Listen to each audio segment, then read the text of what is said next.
మేము నిష్పక్షపాతంగా వ్యవహరిస్తున్నాము అని చెప్పుకోవడానికి కేంద్ర ప్రభుత్వం, రాష్ట్ర ప్రభుత్వం, అలాగే సిబిఐ మోరల్గా చెప్పుకోవాలనేటువంటి ఏకైక ఉద్దేశంతో అన్యాయంగా, అక్రమంగా ఒక మంత్రిని రాజీనామా చేయించి ఆయన్ని 14 మాసాలు జైల్లో పెట్టారు.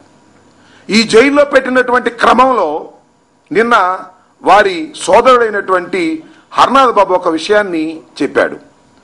జగన్మోహన్ రెడ్డి గారే సంతకం పెట్టమంటే నేను పెట్టానని, జగన్మోహన్ రెడ్డి గారి ప్రమేయంతోనే ఈ జీవో ఇష్యూ చేశానని చెబితే నీకు బెయిల్ ఇప్పించే మార్గాన్ని ఆలోచిస్తామని, నువ్వు అప్రూవర్గా మారితే నీకు మేలు చేస్తామని కేంద్ర మంత్రి గారే స్వయంగా చెప్పారంటే ఈ కుట్ర ఏ స్థాయిలో జరిగిందో చాలా స్పష్టంగా మనకు అర్థమవుతా ఉన్నది.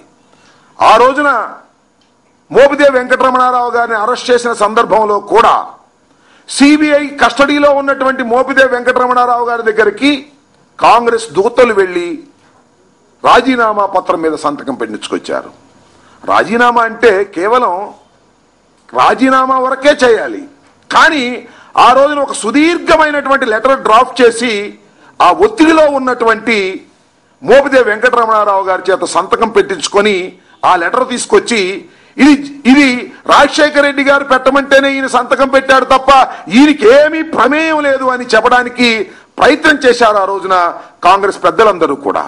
దానిలో ఒక మంత్రివర్గంలో సమిష్టిగా తీసుకున్నటువంటి నిర్ణయాన్ని అది సమిష్టి నిర్ణయం కాదని కేవలం రాజశేఖర రెడ్డి గారు పెట్టమంటే పార్టీ కార్యకర్తగా భావించి నేను పెట్టాననేటువంటి విషయాన్ని ఆ లెటర్లో రాయించుకొని ఒక నాటకం ఆడడానికి ఆ రోజున కిరణ్ ప్రభుత్వం ప్రయత్నం చేసినటువంటి విషయం కూడా మనం చూస్తున్నాం. ఇవాళ ఎవరో కాంగ్రెస్ పార్టీ నుంచి తులసిరెడ్డి గారు మాట్లాడుతున్నారు. ఆ రోజే లెటర్ రాశారు ఎవరు, మన మోపిదేవి రమణారావు గారు అంటున్నారు. ఆ రోజు కేవలం రాసినటువంటి లెటరు ఒక ఒత్తిడిలో గురి అయ్యి, అసలు రాజీనామా లెటర్లో ఇన్ని అంశాలు రాయవలసినటువంటి అవసరం లేకపోయినప్పటికీ కూడా సీఎం ఆఫీసులో డ్రాఫ్ట్ చేసినటువంటి లెటర్ మీద ఒత్తిడి చేసి సంతకం పెట్టించుకొని కన్ఫ్యూజన్ లో ఉన్నటువంటి మంత్రిని ఆ విధంగా వాడుకున్నటువంటి దౌర్భాగ్యమైనటువంటి సంస్కృతిని క్రియేట్ చేసినటువంటి కాంగ్రెస్. నేను ఒకటే మనవి చేస్తున్నా, ఒక్కొక్కటి తేట తెల్లవిగా ఒక్కొక్కటి బయటకు వస్తున్నది.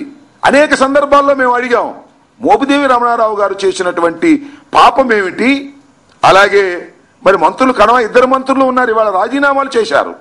ఎవరు, ధర్మాన ప్రసాద్ గారు కానీ లేదా సవితా ఇంద్రారెడ్డి గారు కానీ, వారు చేసిన పుణ్యం ఏమిటో తెలియదు. వారు మంత్రివర్గానికి రాజీనామాలు చేసి బయటకు వచ్చిన తర్వాత మళ్ళా వారు ఏ విధంగా అయినా అక్కడే తప్పటడుగు వేస్తారేమో, కుట్రను బయట పెడతారేమో అనే ఉద్దేశంతో వారి మీద సిబిఐ వారు ఒక మెమో దాఖలు చేశారు. ఎవరి మెమో దాఖలు చేశారు?